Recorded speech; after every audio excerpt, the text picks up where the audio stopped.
Friends, welcome back to our channel via digitally. ఈరోజు నేను మీతో స్పోకెన్ ఇంగ్లీష్ క్లాసెస్లో భాగంగా వొకాబులరీ సిరీస్లో ఈ వీడియోలో మీకు నేను 60 అంటే 60 వేరు పదాలని వాటి వొకాబులరీని షేర్ చేయబోతున్నాను. అంతకన్నా ముందు మీరు కనుక మా ఛానల్ని సబ్స్క్రైబ్ చేయకపోతే ముందుగా మా ఛానల్ని సబ్స్క్రైబ్ చేసేసుకోండి. ఫస్ట్ మనం వీడియోలోకి చూసేద్దాం. మొదటి పదం ఏంటి అంటే టుడే, ఈరోజు. మనం ఈ రోజుని ఇంగ్లీష్లో ఏమంటామంటే టుడే అని అంటాము. నెక్స్ట్, టుగెదర్ అంటే జతగా ఆర్ కలిసి ఉన్నారు అంటే టుగెదర్ అని చెప్పేసేయచ్చు. టూ, TOO అంటే ఇక్కడ తెలుగు అర్థం ఏంటి? కూడా ఆర్ అది కూడా లేకపోతే అది అని మనం ఇక్కడ టూని చెప్పేసుకోవచ్చు. నెక్స్ట్, టువర్డ్స్ అంటే వైపు, అటువైపుగా అని చెప్పడానికి మనం టువర్డ్స్ అని వాడతాము. లేదా గురించి అంటే దేని గురించి అయినా చెప్పేటప్పుడు మనం టువర్డ్స్ అని మాట్లాడతాము. నెక్స్ట్, ట్రెడిషనల్లీ అంటే తెలుగులో సాంప్రదాయబద్ధంగా ఉండాలని. సాంప్రదాయబద్ధంగా అంటే మనకి ఇంగ్లీష్లో ట్రెడిషనల్లీ. నెక్స్ట్, ట్వైస్, 2 సార్లు. ఇక్కడ మనం ట్వైస్ని కపుల్ ఆఫ్ టైమ్స్ కూడా అనొచ్చు. సో ట్వైస్ అంటే మనకి ఇక్కడ 2 సార్లు. అన్ఎక్స్పెక్టెడ్లీ అంటే ఊహించని విధంగా. ఊహించలేదనుకున్నప్పుడు మనం ఇక్కడ అన్ఎక్స్పెక్టెడ్లీ అని ఇంగ్లీష్ వర్డ్ వాడాలి. సో ఇక్కడ ఎక్స్పెక్టెడ్లీ అంటే ఊహించిన దాన్ని బట్టి అనుకోవచ్చు, అండ్ అన్ఎక్స్పెక్టెడ్లీ అంటే ఊహించని విధంగా. నెక్స్ట్, అన్ఫెయిర్లీ అంటే పక్షపాతంగా, నిజాయితీగా ఉండకపోవడాన్ని లేకపోతే పక్షపాతంగా ఉండేదాన్ని మనం ఇక్కడ అన్ఫెయిర్లీ అని చెప్పేసుకోవచ్చు. వాట్ అంటే ప్రశ్న. ఇక్కడ వాట్ అంటే ఏమిటి. వై ఎందుకని. ఇక్కడ వాట్ ఈజ్ యువర్ నేమ్, నీ పేరు ఏమిటి. వై ఆర్ యూ క్రయింగ్, నువ్వు ఎందుకని ఏడుస్తున్నావు. ఇలా మనం వాట్ వైని డిస్కస్ చేసుకోవచ్చు. నెక్స్ట్, వేర్ ఎక్కడ అంటే మనం ఎక్కడ అన్నదాన్ని మనం ఇక్కడ ఇంగ్లీష్లో వేర్ అని చెప్పేసుకోవచ్చు. వెన్ ఎప్పుడు. విచ్ ఏది ఆర్ ఏ. విచ్ అంటే ఏది అంటే విచ్ ఈజ్ యువర్ పెన్, నీ పెన్ ఏది. అలా మనము ఈ విచ్ అనే పదాన్ని యూజ్ చేసేస్తాము. హూస్ పెన్ ఈజ్ దిస్ అంటే ఈ పెన్ ఎవరిది. Whose pen is this. Whose అంటే ఇక్కడ మనకి తెలుగులో ఎవరి ఆర్ ఎవరిది ఆర్ ఎవరు అలాంటివి చెప్పేసుకోవచ్చు. నెక్స్ట్, హుమ్ ఎవరిని. హుమ్ అంటే ఎవరిని. హౌ అంటే ఎలా. హౌ ఆర్ యూ అంటే ఎలా ఉన్నావు. హూ ఎవరు.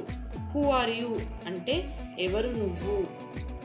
యాక్సిడెంటల్లీ అనుకోకుండా ఏదైనా జరిగినప్పుడు ఏదైనా చేసినప్పుడు దాన్ని మనం అనుకోకుండా అనే ప్లేస్లో మనం ఇంగ్లీష్ వర్డ్ ఏం యూజ్ చేయాలి అంటే యాక్సిడెంటల్లీ.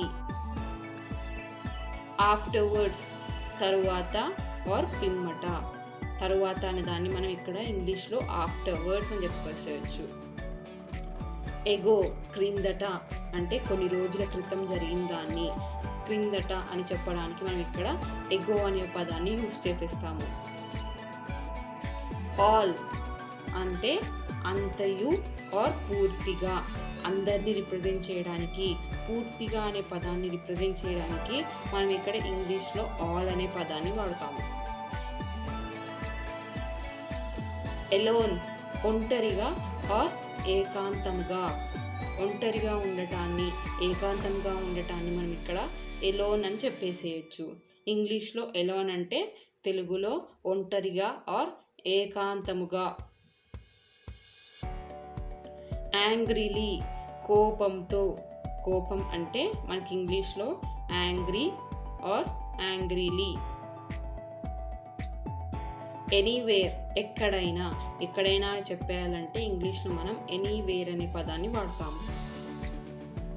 ఆర్టిఫిషియల్లీ కృత్రిమంగా అంటే న్యాచురల్ కాని దాన్ని మనం ఇక్కడ ఆర్టిఫిషియల్లీ, కృత్రిమంగా అంటే మనకి ఇక్కడ ఇంగ్లీష్లో ఆర్టిఫిషియల్లీ.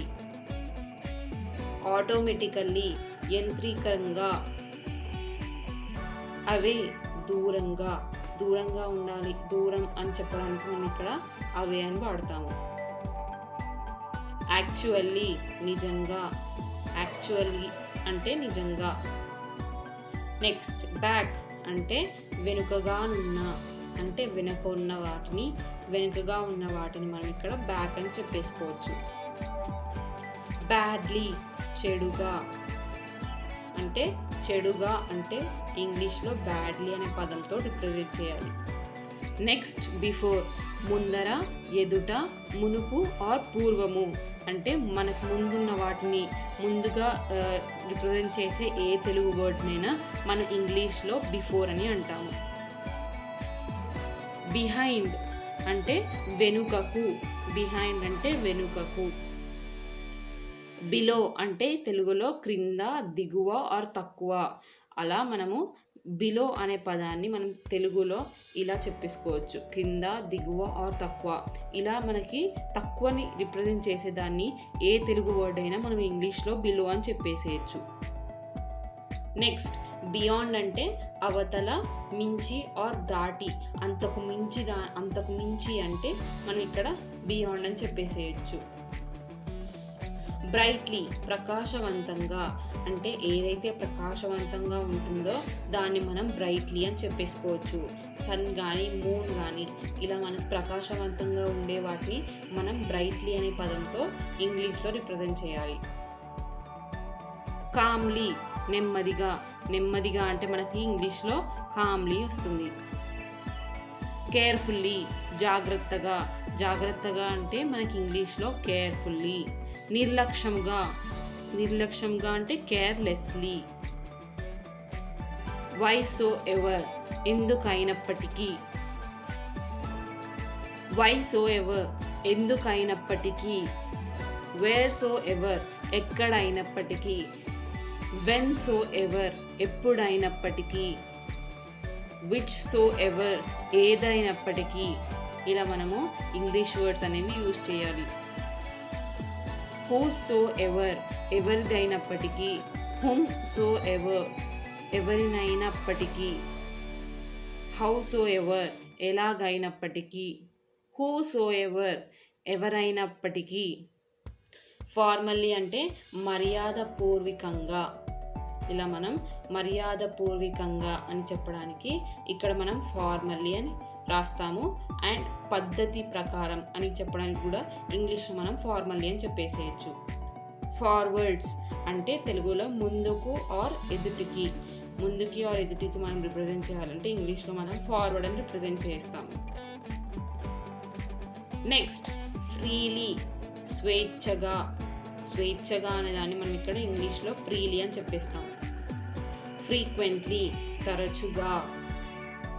ఫుల్లీ సంపూర్ణముగా, నిండుగా ఆర్ సంపూర్ణముగా ఉన్నదాన్ని మనం ఇంగ్లీష్లో ఫుల్లీ అంటాము. ఫర్దర్ ముందు అంటే ఫ్యూచర్లో జరగబోయేదాన్ని లేకపోతే ముందుగా జరిగేదాన్ని మనం ఇక్కడ ఫర్దర్ అని చెప్పేస్తాము. జనరల్లీ సాధారణంగా. జనరస్లీ ఔదార్యంగా. సక్సెస్ఫుల్లీ విజయవంతంగా. సడన్లీ అకస్మాత్తుగా. టెంపరరీలీ తాత్కాలికంగా. దేర్ అక్కడ. దేర్ ఫోర్ అందువల్ల ఆర్ కనుక. ఈ దేర్ ఫోర్ అనేది మనము కంక్లూజన్స్లో వాడతాం ఎక్కువగా. థిక్లీ తరచుగా ఆర్ దట్టంగా. సో చూసారు కదా ఫ్రెండ్స్, 60 డిఫరెంట్ వొకాబులరీని ఈ వీడియోలో. ఈ వొకాబులరీని మీరు కూడా మీ రోజువారీ డేస్లో ఉపయోగించేసి మీ ఇంగ్లీష్ వొకాబులరీని చాలా బాగా ఇంప్రూవ్ చేసేసుకోండి. ఈ వీడియో కనుక మీకు నచ్చినట్లయితే లైక్ చేయండి, షేర్ చేయండి అండ్ మా ఛానల్ని సబ్స్క్రైబ్ చేసేసుకోండి. Thank you.